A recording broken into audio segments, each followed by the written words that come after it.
Polls clearly show that Europeans have turned against America in increasing numbers.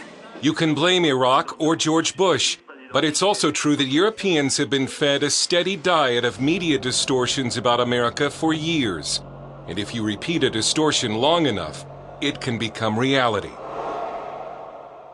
If you got your news about the United States only from the European media, chances are good you wouldn't like the United States either. There are a lot of reasons for the anti-American coverage in the media here, but you can start with the journalists themselves. They're mostly liberal and on a mission. America gets a journalistic thumping just about every day in Europe. It's a one-way media war that our government has shown little or no interest in fighting seriously, even though it has severely damaged America's image and influence. A British novelist spoke for many when she wrote that my anti-Americanism has become almost uncontrollable. It rises in my throat like acid reflux. Critics of Europe's media say one of the biggest bashers of America is the British Broadcasting Corporation. Outgoing Prime Minister Tony Blair has said openly that the BBC is full of hatred for America. A former BBC journalist says that this drawing hung in the BBC newsroom. Stephen Green, bis vor kurzem US-Soldat im Irak. This documentary on the German TV program Panorama, suggesting that the U.S. military is filled with dangerous criminals, is par for the course in Germany. Perhaps it's not surprising, then, that a majority of Germans now think the U.S. is more dangerous than Iran. Polls also show most British now have a negative view of America. It's gotten so bad that a British conservative group has produced this commercial to remind the world that it really does need America. Imagine a world without America. You are watching the news from London. General Secretary Stalin was in France today to celebrate the 10th anniversary of the liberation of Paris by the Red Army. Organized crowds of young people sang the Soviet anthem as troops marched along the Champs-Élysées. A world without America. A world with more disease, more poverty, more danger.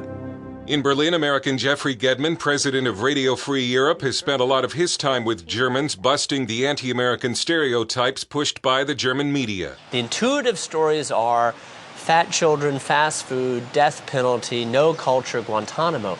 Current topics, Abu Ghraib, Guantanamo, Guantanamo, Guantanamo, Guantanamo. I gave a talk to a group of high school students about 3 months ago. The first question was about Guantanamo.